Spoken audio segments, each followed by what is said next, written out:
Hi, my name is Arun from freshersworld.com. Welcome to our YouTube channel. In a previous video, we saw how to attend a telephonic interview and a face-to-face interview. Now I'm going to teach you a technique how to follow up after you finish your interviewing process. The first thing, after our interview, we're always excited to know our results. We just can't wait. What happened to my results? And a lot of people ask this question to themselves, should I be following up after I finish my interviewing process? The answer would be yes.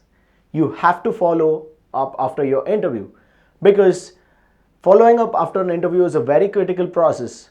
This is just to keep in the interviewer's mind, yes, I would really be interested about the opportunity and I am very much interested about that job. So I will teach you tips and tricks how to follow up after an interview.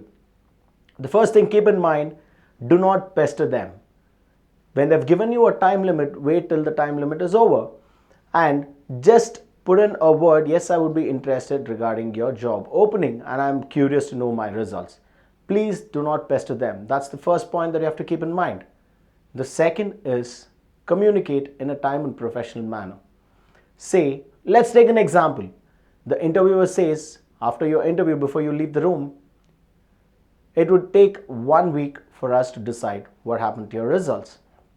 Say 1 week got over and you still haven't heard back from the interviewer. So yes, you can follow up, but there are ways that you have to follow up. Wait for another day or two. Say 1 week got over, you can wait for another 2 days.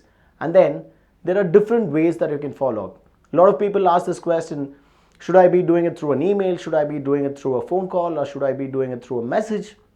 There are ways that you can do it. Always follow a 3-strike policy. In a previous video, we saw after your interview, we always write a thank you email. Now, I haven't heard back from the interviewer after the time limit which is given. Do not panic or do not pester them. Just write a follow-up email. That is my second strike. My third strike would be, I wait for another day or two after my second strike. My third strike would be either a phone call or a text message. However, we suggest you email is the most safest way of following up. Now let's take an example of face-to-face interview. I'm done with my interview. Before I walk out of the room, most of the interviewer would ask a question, do you have any questions for me? Utilize this. Ask questions like, what's the person's name? And possibly if you get to know his designation, might be he is a manager or might be he is an HR. You can just get to know the basic information from which department he's from. And the second thing is make note of his personal email address or his official email address, whichever the interviewer is comfortable giving it to you.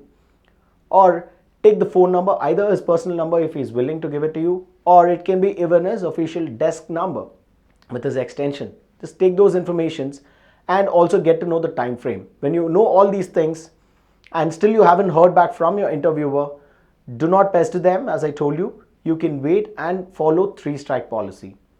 The first is an email, the second would be a follow-up email, and the third would be a simple text or a phone call. And also I want to tell you guys this, there are companies which take more than 3 months to 4 months just to hire a candidate. So do not lose hopes. All the best. This is Arun from freshersworld.com.